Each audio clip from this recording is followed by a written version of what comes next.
Avez-vous déjà pensé qu'une simple photographie ancienne pouvait cacher un drame si profond qu'il entrait toute une vie? En 1906, à Lyon, une petite servante de 9 ans posa entre deux enfants de famille bourgeoise.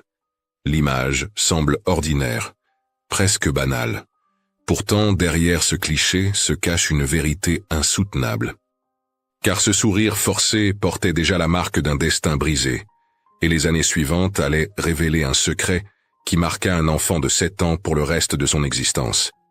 Restez bien avec moi, car aujourd'hui vous allez découvrir toute l'histoire dramatisada, inspirée de faits réels historiques, d'une enfant invisible que personne n'attendait chez elle, et qui méritait pourtant l'amour de tous. Avant de commencer, pensez à vous abonner à la chaîne, à liker cette vidéo et à activer la cloche pour ne rien manquer. Écrivez aussi dans les commentaires de quelle ville vous nous regardez. Cela nous aide à sentir votre présence partout dans le monde et à donner encore plus de force à ces histoires qui doivent être racontées. Elle souriait sur cette photo. Mais derrière ce sourire forcé se cachait une vérité que personne dans cette maison bourgeoise de Lyon ne voulait voir. Marguerite Lambert, 9 ans, petite servante sans famille, allait mourir dans moins d'1 an. Et au moment exact où le photographe appuyait sur le déclencheur, elle savait déjà que personne ne l'attendrait jamais nulle part. Si vous restez jusqu'à la fin de cette histoire, vous découvrirez pourquoi un petit garçon de 7 ans a passé les 60 années suivantes de sa vie à chercher la rédemption pour un crime qu'il n'avait pas commis. Cette photo de 1906 cache l'histoire d'une enfant qui n'était l'enfant de personne, mais qui méritait l'amour de tous. Le musée Gadagne de Lyon conserve aujourd'hui cette photographie dans ses archives. 3 enfants y sont alignés devant une maison bourgeoise, les trépadéras grimpant sur la façade, comme des serpents de pierre. 2 garçons en costume de velours, les cheveux parfaitement coiffés, sourient avec l'assurance de ceux qui n'ont jamais connu la faim. Entre eux, une petite fille aux pieds nus, le regard baissé, les mains croisées sur un tablier trop grand pour elle. L'inscription en bas de la photo dit « André, Paul et Marguerite, Maison des Champs ». Mais regardez attentivement ses yeux. Ce ne sont pas les yeux d'une enfant qui joue. Ce sont les yeux de quelqu'un qui a déjà vu trop de morts pour son âge. Marguerite n'était pas une Deschamps. Les registres paroissiaux de Saint-Nizier, découverts en 1978, révèlent qu'elle fut placée dans cette famille après que la tuberculose eut emporté ses parents en l'espace de 3 semaines. Le père d'abord, crachant du sang dans leur petite maison de Villeurbanne. La mère ensuite, tenant la main de sa fille, jusqu'au dernier souffle. Marguerite avait alors 8 ans et demi. Le curé de la paroisse, suivant une pratique courante documentée dans les archives municipales, l'envoya servir chez les Deschamps contre 1 franc par mois, une somme dérisoire même pour l'époque. Mais ce qui rend cette photo encore plus déchirante, c'est ce détail que personne ne remarque au premier regard. Voyez-vous cette main floue sur le côté droit de l'image? C'est la main de Paul, le plus jeune des garçons, qui tentait discrètement de prendre celle de Marguerite. Un geste interdit. Un geste qui allait changer sa vie pour toujours. La maison des Champs se dressait rue de la République, dans ce quartier où les familles de la bourgeoisie lyonnaise étalaient leur réussite. Monsieur Deschamps dirigeait une manufacture de soie, Madame organisait des réceptions où l'on parlait des dernières pièces de théâtre. Leurs fils, André et Paul, étudiaient le latin avec un précepteur. Dans ce monde de dentelles et de porcelaine fine, Marguerite était invisible. Elle se levait à 4 heures du matin pour allumer les feux dans les cheminées. Ses petites mains, marquées de brûlures que le livre de comptes de la maison mentionne indirectement, en notant des achats répétés de pommade, portaient l'eau chaude dans les chambres. Elle mangeait debout dans la cuisine, toujours après que tout le monde eut fini, la nourriture déjà froide. Et la nuit, elle dormait dans un réduit humide près de la cave, serrant contre elle une poupée de chiffon déchirée, la seule chose qu'elle avait pu garder de sa mère. Mais il y avait Paul. 7 ans, des yeux bleus comme le ciel d'été, et un cœur qui n'avait pas encore appris les règles cruelles de son monde. Le dière qu'il tiendra plus tard, découvert en 1995 dans les affaires de sa succession, raconte comment il partageait ses bonbons avec la petite servante quand personne ne regardait. Comment il l'écoutait chanter ses vieilles chansons du Lyonnais, pendant qu'elle lavait le sol. Comment il avait pleuré le jour où Madame Rousseau, la gouvernante, avait pincé Marguerite si fort qu'elle avait laissé des marques violettes sur ses bras maigres. Un détail crucial que tout le monde ignorait, c'est que Marguerite dessinait. Avec des morceaux de charbon récupérés dans la cheminée, elle couvrait les murs de son petit réduit de fleurs et d'oiseaux. Des dessins d'une beauté stupéfiante pour une enfant qui n'avait jamais tenu un crayon. Cette photo fut prise un dimanche d'avril 1906. Le photographe, un certain Monsieur Bonnard, dont les factures sont conservées aux archives municipales, avait été engagé pour immortaliser les enfants des champs. C'est Madame qui avait insisté pour que Marguerite pose avec eux, mais pas par bonté. Elle voulait montrer à ses amis qu'elle était moderne, qu'elle traitait bien ses domestiques. Regardez encore une fois cette image. Voyez comme les deux garçons sourient naturellement. Maintenant, observez Marguerite. Son visage est figé dans une expression qui n'est ni sourire ni tristesse. C'est l'expression de quelqu'un qui a appris à disparaître tout en étant présente. Mais ce que personne ne savait ce jour-là, c'est qu'en moins de 12 mois, cette petite fille aux pieds nus serait morte, abandonnée dans son lit de douleur pendant qu'un médecin refusait de monter les escaliers pour une simple servante. Et la vraie tragédie commence maintenant. Lyon, 1906. Une époque où 200 000 enfants servaient dans les maisons bourgeoises de France selon les recensements officiels de l'époque. Une époque où la loi de 1841 sur le travail des enfants était si peu respectée que les inspecteurs eux-mêmes avaient renoncé à la faire appliquer. Dans ce contexte, Marguerite Lambert n'était qu'un chiffre parmi d'autres. Mais dans la Maison des Champs, elle était bien plus que cela. Elle était le secret honteux que tout le monde voyait, mais dont personne ne parlait. Les voisins la voyaient frotter les marches du perron à genoux, ses cheveux blonds tombant sur son visage amaigri. Les fournisseurs remarquaient ses chaussures trop grandes qui claquaient quand elle courait chercher les commandes. Tout le monde savait. Personne n'agissait. C'était ainsi que fonctionnait le monde en 1906. Les cartes découvertes dans les archives familiales en 1978 révèlent des détails qui glacent le sang. Madame Deschamps écrivait à sa sœur « La petite servante fait bien son travail, mais elle a cette façon de regarder qui me dérange. » Comme si elle comprenait des choses qu'une enfant de sa condition ne devrait pas comprendre.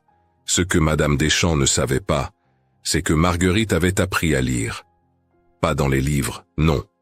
Elle n'y avait pas droit.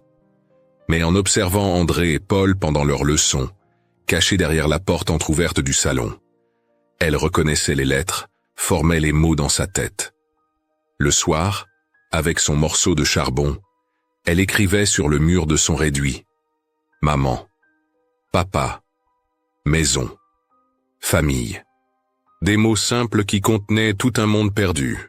Mais il faut que vous compreniez qui était vraiment cet enfant avant de connaître son destin.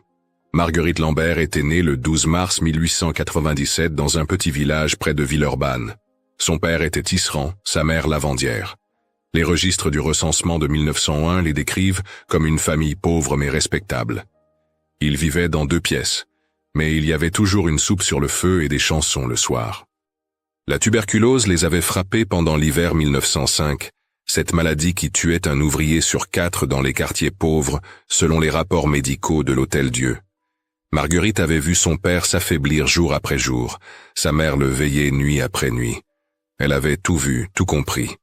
Et quand ils furent partis tous les deux, elle s'était retrouvée avec sa poupée de chiffon et une robe trop petite devant le curé qui décidait de son sort. Dans la Maison des Champs, les journées se ressemblaient toutes. Lever à 4 heures, allumer les feux, porter l'eau, laver les sols, servir le petit déjeuner, nettoyer les chambres, aider en cuisine, servir le déjeuner, laver la vaisselle, repriser le linge, servir le dîner, tout ranger, se coucher épuisé vers 11 heures du soir, 7 jours sur 7. Pour 1 franc par mois qui était directement versé à la paroisse, elle ne touchait jamais cet argent. Mais il y avait des moments de lumière dans cette obscurité. Monsieur Baptiste, le jardinier, un vieil homme dont le dos était courbé par 50 ans de travail, lui donnait parfois une pomme ou une poire. Il ne parlait pas beaucoup, mais ses yeux disaient « Je sais ce que c'est. Courage, petite. » Et il y avait Paul, ce garçon de 7 ans qui défiait toutes les règles de sa classe sociale. Un jour, Marguerite était tombée en portant une pile d'assiettes. Le fracas avait fait accourir toute la maisonnée. Madame Rousseau levait déjà la main pour la frapper quand Paul s'était interposé. « C'est ma faute, je l'ai bousculé. » Le mensonge était évident, il était dans une autre pièce. Mais il avait regardé sa mère avec une telle détermination qu'elle avait baissé la main de la gouvernante. Ce soir-là, Paul avait glissé sous la porte du réduit de Marguerite un morceau de pain avec de la confiture. Sur un papier maladroitement déchiré, il avait écrit avec son écriture d'enfant « Pardon pour les méchants, tu es ma amie ». Marguerite avait pleuré en silence, serrant ce papier comme un trésor. Elle l'a gardé jusqu'à la fin. Mais l'événement qui allait sceller le destin de Marguerite se préparait déjà. Les journaux de Lyon commençaient à parler d'une maladie qui se répandait dans les quartiers populaires. La scarlatine, ce fléau qui emportait un enfant sur 3 parmi les pauvres, mais qui épargnait mystérieusement les riches. Les médecins de l'époque savaient déjà que l'hygiène et la nutrition faisaient la différence. Mais pour Marguerite, mal nourrie, épuisée, dormant dans l'humidité, c'était une condamnation à mort qui s'écrivait lentement. Elle toussait déjà parfois la nuit.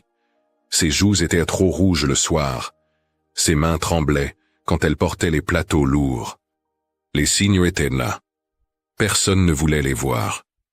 Jusqu'à ce matin de janvier 1907 où tout a basculé. Janvier 1907. Lyon se réveillait sous la neige, et dans la maison des champs, Marguerite tremblait de fièvre depuis 3 jours.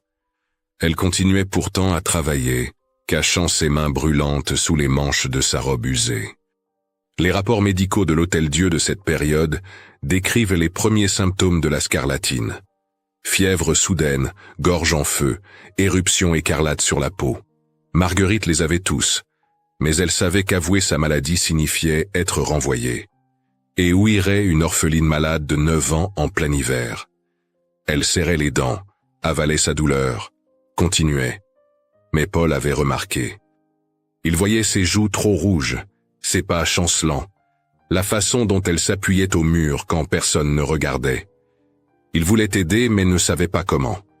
Il avait 9 ans et découvrait l'impuissance face à l'injustice. Ce matin du 15 janvier 1907, le destin frappa à la porte de la maison des champs. André, l'aîné, se réveilla avec de la fièvre. Panique immédiate. Madame Deschamps envoya chercher le docteur Moreau, le médecin le plus réputé de Lyon. 50 francs la consultation, selon les tarifs conservés dans les archives de la Société médicale de Lyon, soit 50 mois de salaire de Marguerite. Le docteur examina André, diagnostiqua la scarlatine, prescrivit du repos, une alimentation riche, des médicaments importés de Paris. Puis il examina Paul par précaution. Pendant ce temps, Marguerite, brûlante de fièvre, continuait à porter les bassines d'eau chaude pour les soins. Le docteur la croisa dans l'escalier, vit son état mais détourna le regard. Une servante n'était pas sa responsabilité. Les archives de son cabinet, retrouvées en 1982, ne mentionnent même pas sa présence.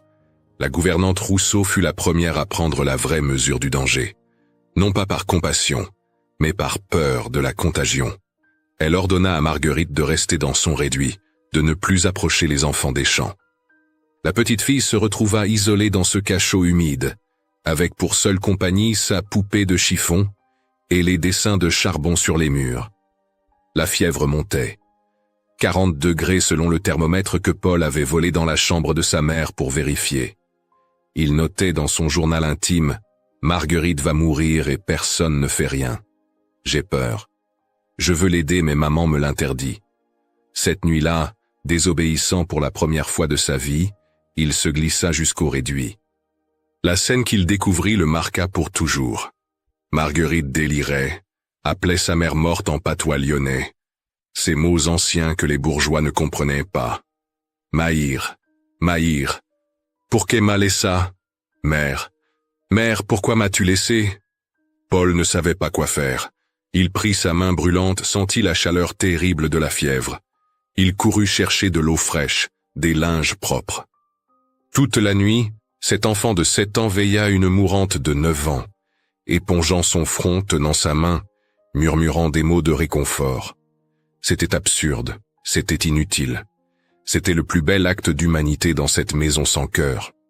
Au matin, Madame Rousseau découvrit Paul endormi sur le sol du réduit, tenant toujours la main de Marguerite. La colère fut terrible. Paul fut puni, enfermé dans sa chambre, privé de repas. Mais il avait changé.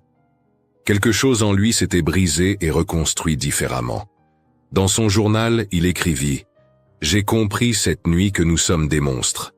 Nous laissons mourir une enfant parce qu'elle est pauvre. Je ne veux plus être comme eux. » Pendant ce temps, Marguerite luttait seule contre la mort. Les témoignages des autres domestiques, recueillis des années plus tard, racontent qu'on l'entendait gémir la nuit, appeler, pleurer. Mais personne n'osait l'approcher. La peur de la maladie, la peur des maîtres, la peur de perdre sa place. Le 18 janvier, M. Deschamps prit enfin une décision. Non pas d'appeler le médecin pour Marguerite, mais de la faire transporter à l'hospice des pauvres. Les registres de l'hospice Saint-Joseph conservent la trace de son admission. Marguerite Lambert, 9 ans, domestique, scarlatine avancée, pronostic réservé.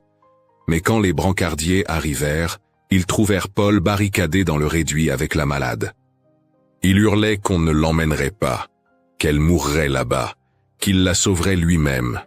Il fallut que son père le traîne de force hors de la pièce.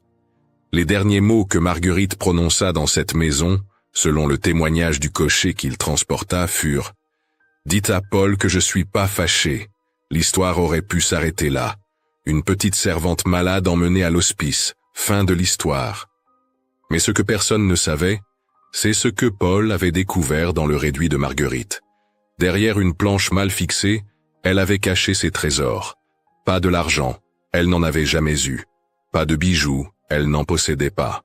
Mais des dizaines de dessins au charbon sur des morceaux de papier récupérés.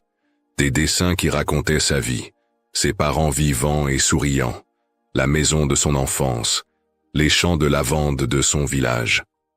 Et puis la maison des champs, mais vue différemment. Paul y était partout, auréolé de lumière comme un ange gardien. Elle l'avait dessiné donnant du pain, partageant ses bonbons, la défendant. Dans le monde de Marguerite, Paul était le seul être lumineux. Ses dessins, il les garderait toute sa vie. Mais d'abord, il devait la retrouver. L'hospice Saint-Joseph était un mouroir. Les archives médicales de 1907 parlent pudiquement d'un établissement pour indigents, mais la réalité était tout autre. 300 lits entassés dans d'immenses salles mal chauffées. Une infirmière pour 50 malades. Un médecin qui passait 2 fois par semaine. Le taux de mortalité y était de 60% pour la scarlatine. Marguerite fut placée dans le lit numéro 127, entre une vieille femme qui délirait et une adolescente tuberculeuse. On lui donna une chemise de l'hospice, on prit ses quelques affaires, y compris sa poupée de chiffon qu'elle serrait désespérément. Règlement, avait dit la sœur. Pas d'objet personnel. La fièvre était si haute que Marguerite ne protesta même pas.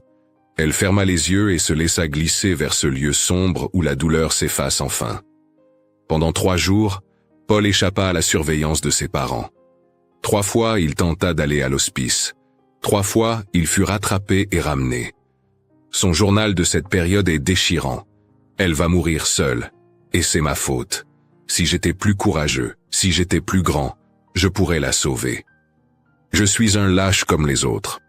Le 21 janvier 1907, profitant d'une sortie familiale à laquelle il avait feint d'être trop malade pour participer, il réussit enfin. Il vola 20 francs dans le secrétaire de son père, une fortune pour lui, et courut jusqu'à l'hospice. Ce qu'il y découvrit le hantrait jusqu'à son dernier souffle. L'odeur d'abord, mélange de désinfectants, de maladies et de mort qui prenaient à la gorge. Les cris ensuite. Gémissements, pleurs, appels désespérés qui résonnaient sous les hautes voûtes. Et puis Marguerite, il la chercha lit par lit, ignorant les protestations des sœurs, jusqu'à la trouver. Elle était méconnaissable. Son visage autrefois rond était creusé, ses yeux enfoncés, ses lèvres gercées. L'éruption écarlate couvrait ses bras maigres. Elle respirait avec difficulté, chaque souffle un combat. Paul s'agenouilla près du lit, prit sa main, Elle ouvrit les yeux, le reconnut. Un fantôme de sourire passa sur ses lèvres. « Paul, » murmura-t-elle, « t'es venu, t'es vraiment venu. » Les archives de l'hospice mentionnent un incident ce jour-là. Un jeune garçon de bonne famille qui refusait de partir, qui criait qu'on devait mieux soigner une patiente. Il offrait son argent, suppliait, menaçait de dire à son père, un homme important, qu'on laissait mourir les enfants. La sœur de garde, sœur Marie-Thérèse, nota dans son rapport. L'enfant semblait sincèrement attaché à la petite malade. J'ai eu pitié et l'ai laissé rester 1 heure. Il lui a chanté des chansons, lui a raconté des histoires. La petite semblait apaisée. Mais ce que le rapport ne dit pas, c'est ce qui se passa vraiment pendant cette heure. Paul avait apporté quelque chose. Caché sous son manteau, il avait la poupée de chiffon de Marguerite, qu'il avait récupérée auprès d'une aide-soignante moyennant 5 francs. Il la glissa dans les bras de la petite fille. Elle la serra contre elle, pleura silencieusement. Puis elle murmura quelque chose que Paul devrait répéter dans son journal le soir même. « Paul, quand je serai parti, tu te souviendras de moi. Promets que tu te souviendras, que quelqu'un se souviendra que j'ai existé. » Paul promit. Il promit en pleurant. Il promit en sachant qu'il voyait Marguerite pour la dernière fois. Et puis il fit quelque chose d'extraordinaire pour un enfant de son âge et de sa condition. Il sortit de sa poche un morceau de papier et un crayon. Il demanda à Marguerite de sourire. Juste une fois. Pour lui. Elle fit un effort surhumain, souleva les coins de ses lèvres. Paul dessina rapidement, maladroitement, mais avec une intensité qui suppléait à son manque de technique. Un portrait de Marguerite souriant, avec sa poupée, avec en arrière-plan non pas les murs lugubres de l'hospice, mais les champs de lavande qu'elle lui avait décrits. Au bas du dessin, il écrivit « Marguerite Lambert, mon amie, la plus courageuse. Janvier 1907. » Il lui donna le dessin. Elle le regarda longuement, puis murmura « Maintenant, j'existe. Merci. » Cette nuit-là, vers 4 heures du matin, Marguerite Lambert rendit son dernier souffle. L'infirmière de garde nota simplement « Décès lit 127. Scarlatine. À évacuer. Le corps fut mis dans la charrette des morts à l'aube. Pas de cérémonie. Pas de prière. Direction la fosse commune du cimetière de Loyasse. Paul avait réussi à s'échapper encore une fois. Il suivit la charrette à distance. Ce petit garçon en costume de velours courant derrière le véhicule des pauvres morts. Au cimetière, il se cacha derrière un arbre, regarda le fossoyeur jeter le petit corps enveloppé d'un drap dans la fosse où s'entassaient déjà d'autres dépouilles. Pas de cercueil pour les indigents, pas de pierre tombale, pas même une croix. Juste la terre froide de janvier sur un petit corps qui n'avait connu que 9 années de souffrance. Paul resta là jusqu'à ce que la fosse soit refermée. Puis il s'agenouilla dans la boue, ramassa une poignée de terre, la mit dans sa poche. Il garderait cette terre toute sa vie, dans une petite boîte en argent, sur laquelle il ferait graver plus tard. M.L. 1897-1907. Pour que quelqu'un se souvienne. La vie reprit son cours dans la maison des champs. Une nouvelle petite servante fut engagée 2 semaines après la mort de Marguerite. Marie-Louise, 11 ans, orpheline elle aussi. Le cycle recommençait. Mais Paul n'était plus le même enfant. Il refusait de parler à la nouvelle servante, ne supportait pas de la voir porter les mêmes tabliers que Marguerite, accomplir les mêmes gestes, dormir dans le même réduit. Ses parents mirent ce comportement sur le compte du choc de la scarlatine dans la maison. Ils ne pouvaient imaginer qu'un garçon de leur classe sociale pleurait sincèrement une petite servante. Les lettres de Madame Deschamps à sa sœur, conservées dans les archives familiales, mentionnent « Paul fait des cauchemars. Il appelle parfois la petite servante morte. Le médecin dit que cela passera. Les enfants oublient vite. Mais Paul n'oublia jamais. » Son journal intime, tenu jusqu'à sa mort en 1967, revient obsessionnellement sur Marguerite. À 15 ans, il écrit « Aujourd'hui, j'ai revu la photo de 1906. Marguerite y est vivante, entre André et moi. Maman l'a toujours au salon, comme si de rien n'était. Personne ne demande qui est la petite fille aux pieds nus. Elle est devenue invisible même sur la photo. Mais moi je vois sa main que j'ai tenue. Je vois ses yeux qui me regardent. Je vois son sourire qu'elle n'a pas eu le droit de montrer. À 20 ans, étudiant en médecine contre la volonté de son père qui voulait qu'il reprenne la manufacture, il écrit « Chaque enfant pauvre que je soigne, c'est Marguerite que j'essaie de sauver. Mais elle est morte depuis 13 ans, et rien ne la ramènera. » La culpabilité le dévorait. Non pas une culpabilité abstraite, mais précise, documentée. Il avait fait des recherches. En 1907, année de la mort de Marguerite, 200 000 enfants travaillaient comme domestiques en France. 25% mouraient avant leur 10e anniversaire. Les rapports de l'inspection du travail qu'il consultait à la bibliothèque universitaire dressaient un tableau accablant. Malnutrition, épuisement, maladies non soignées, violence physique. Et personne n'agissait. La loi existait mais n'était pas appliquée. Les enfants continuaient à mourir dans l'indifférence générale. Paul comprit qu'il n'était pas seulement complice de la mort de Marguerite. Il était complice d'un système entier qui broyait les enfants pauvres. En 1935, Paul Deschamps, devenu médecin malgré l'opposition familiale, ouvrit un dispensaire gratuit dans le quartier de la Guillotière, le plus pauvre de Lyon. Ses parents le renièrent. Ils s'en moquaient. Sur la porte du dispensaire, une plaque « Dispensaire Lambert ». Ses collègues croyaient que c'était le nom d'un bienfaiteur. Seul Paul savait que c'était pour Marguerite Lambert, la petite servante aux pieds nus. Il soignait gratuitement, vivait modestement, donnait tout. Les archives du dispensaire, conservées aux archives municipales de Lyon, montrent qu'en 30 ans d'activité, il sauva des milliers d'enfants.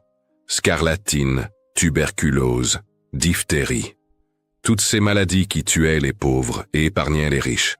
En 1967, Paul Deschamps, 67 ans, sentit sa fin proche. Cancer du pancréas. Ironiquement, la seule maladie qui ne fait pas de distinction entre riches et pauvres. Il convoqua un notaire, légua tous ses biens à une fondation pour enfants défavorisés. Puis il demanda quelque chose d'étrange. Il voulait être enterré au cimetière de Loyasse, dans le carré des indigents. Le notaire crut avoir mal compris. Un homme de sa position, enterré avec les pauvres? Paul insista. Il avait ses raisons. Ce que le notaire ne savait pas, c'est que Paul avait passé des années à chercher l'endroit exact où Marguerite avait été enterrée.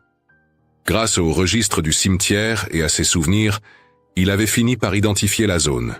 Il voulait reposer près d'elle, pour tenir enfin la promesse qu'il lui avait faite, que quelqu'un se souviendrait.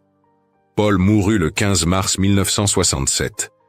Ses funérailles furent simples, comme il l'avait voulu. Quelques anciens patients, des enfants devenus adultes qu'il avait sauvés, des mères qui n'avaient pas oublié. Au cimetière, on s'étonna de voir ce petit cortège se diriger vers le carré des pauvres.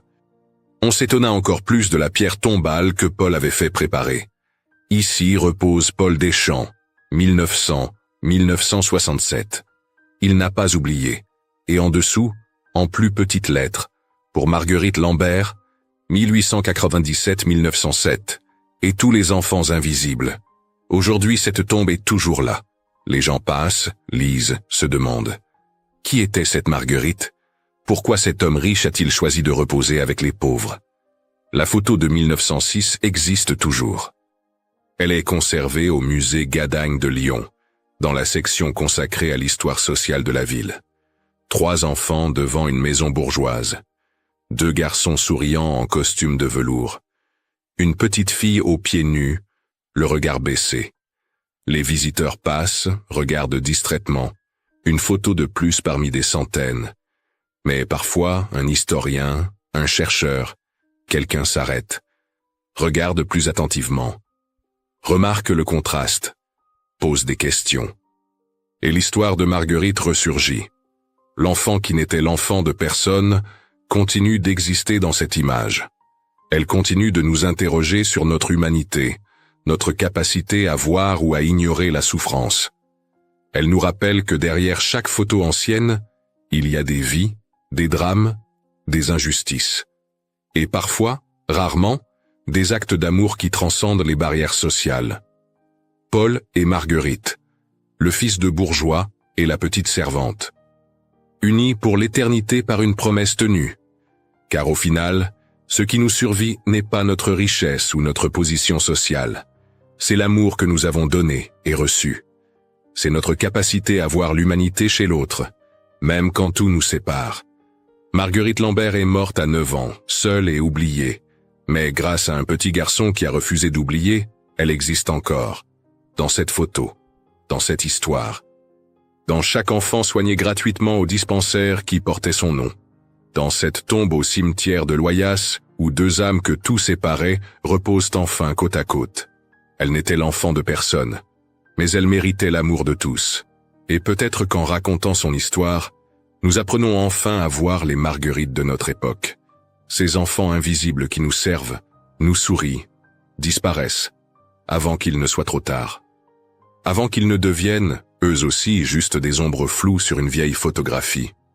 Cette histoire dramatisada, inspirée de faits réels historiques, nous rappelle que derrière chaque photographie ancienne se cache une vie oubliée, une douleur silencieuse et une vérité que l'on préfère parfois ignorer. Marguerite Lambert n'était pas seulement une petite servante anonyme. Elle représente tous ces enfants invisibles de l'histoire, ceux dont l'existence a été effacée mais qui méritaient amour, justice et mémoire. La promesse tenue par Paul nous montre que, même face à l'injustice la plus cruelle, un geste d'humanité peut traverser le temps et donner un sens à une vie trop courte. Et vous, qu'est-ce que cette histoire vous inspire sur la valeur de la mémoire et de la justice? Comment pensez-vous que les enfants invisibles d'aujourd'hui se manifestent autour de nous? Avez-vous déjà croisé un regard qui portait plus de vérité que 1000 paroles? Écrivez le mot « mémoire » dans les commentaires si vous êtes resté jusqu'à la fin. Dites-nous aussi de quelle ville vous regardez cette vidéo. N'oubliez pas de vous abonner à la chaîne, de liker la vidéo, d'activer la cloche pour ne rien manquer, de partager autour de vous et de cliquer sur la carte finale pour découvrir d'autres histoires qui méritent d'être racontées.